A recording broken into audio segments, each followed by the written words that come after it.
اهلا بيكم في قناة البليد. في فيديو النهاردة هنتكلم عن البنت اللي فرحها كان السبب في ان هو يفلس خزنة مصر وما يسيبش فيها ولا مليم. فسريع كده حضر لي مج الشاي بحليب بتاعك وبقسماطك وخلينا نبتدي.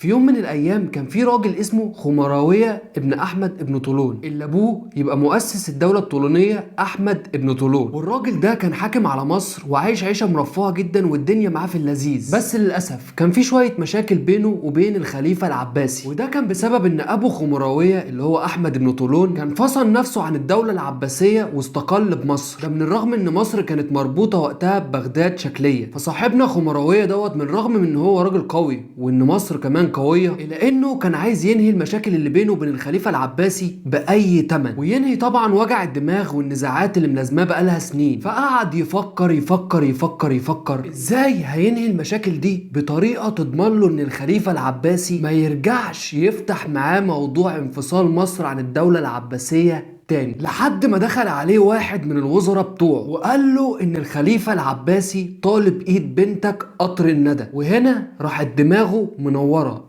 وقال لنفسه جات لي على الطبطاب، والخليفة العباسي اللي انا وهو كل شوية بنبقى في مشاكل مع بعض خلاص هيتجوز بنتي ومش هيبقى في مشاكل بينا تاني وهنبقى نسايب. وهنا بقى يجي دور بطلة قصتنا النهاردة، وهي قطر الندى او اسماء بنت خمرويه ابن احمد ابن طولون، اللي كانت جميله جدا وبيتضرب بجمالها المثل. ويشاء القدر بانها تكسر قلب حبها الاول اللي هو قائد جيوش مصر ابو عبد الله ابن سعد، وتسيبه بعد ما قالت له في فتره الخطوبه انا هستناك. بس للاسف نكتشف في الاخر انها طلعت استنى حد تاني، وتتزف على الخليفة العباسي اللي سنه كان أكبر من سن أبوها نفسه، وده عشان تساهم في حكم والدها وفي إفلاس مصر. وكانت صراعات السلطة اللي بين قصر الخليفة العباسي وبين قصر حكم الطولونيين من ضمن الأسباب اللي ساهمت في إن قطر الندى تبقى مجرد قربان للخليفة العباسي. نمسك بقى صلب موضوعنا النهاردة، وهو جهاز قطر الندى اللي كان السبب في إفلاس خزاين مصر اللي كانت عمرانة بالفلوس. وده اللي قاله المقريزي بنفسه، وهو ان خمراوية حط في جهاز بنته قطر الندى حاجات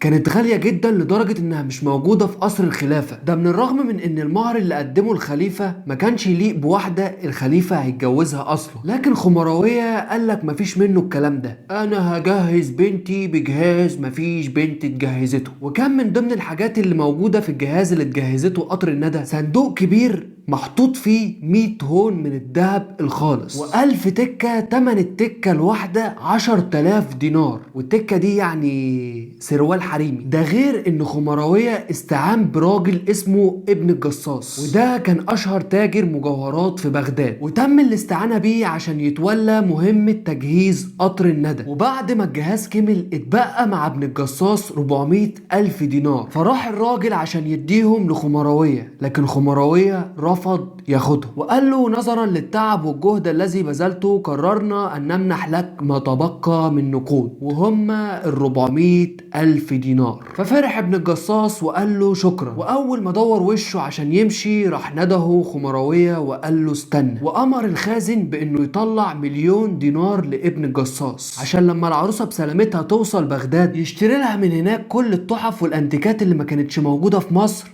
ويحطها في جهازها. وطلع موكب العروسة من الفسطاط في مصر للقصر اللي هتستقر فيه، وهو قصر صاعد اللي في بغداد. والرحلة دي اتصنفت على انها من اطول الرحلات اللي عرفتها مواكب العرسان من حيث المسافة. ومن الرغم من الكلام اللي هقوله ده يبان اوفر شوية، بس ده اللي حصل فعلا وقتها، وهو ان خمراوية بنى قصر في كل استراحة بين مصر وبغداد، وده عشان يبقى في مكان يليق باستقبال موكب الأميرة في فترات الراحة. وكان الموكب بيضم العروسة وعمها وشوية من الأعيان وكتيبة من أفضل الفرسان المصريين. وفضلت قطر الندى تتنقل من قصر لقصر لحد ما وصلت بغداد بالسلامة، ودخلت المدينة يوم عيد الفطر. فأهل المدينة راحوا مجمعين نفسهم كلهم عشان يشوفوا الموكب المصري شكله عامل ازاي. وأول ما طلعوا لقوا في مقدمة الموكب مجموعة حصنة محطوط عليها صناديق مطلية بالذهب، وجاي وراهم 20 فرس تانيين السروج بتاعتهم متطعمة بالذهب والجواهر النادرة، وراكب عليهم فرسان مصريين لبسهم مش باين من كتر قطع الفضة والذهب اللي عليه، وجاي وراهم 20 بغل شايلين صناديق فيها أغلى أنواع الحرير اللي ولا يعرفوه أهل مصر ولا جربوه أهل بغداد. حاجة كده كانت جاية من بلاد الهند والسند، وفضلت الناس تتفرج لحد ما موكب قطر الندى وصل أخيرا لقصر الخلافة. وأول ما نزلت شافها الخليفة المعتض وخطفت قلبه وحبها، وزي ما تقول كده نظرة عينيها وجمالها قدروا في ثانية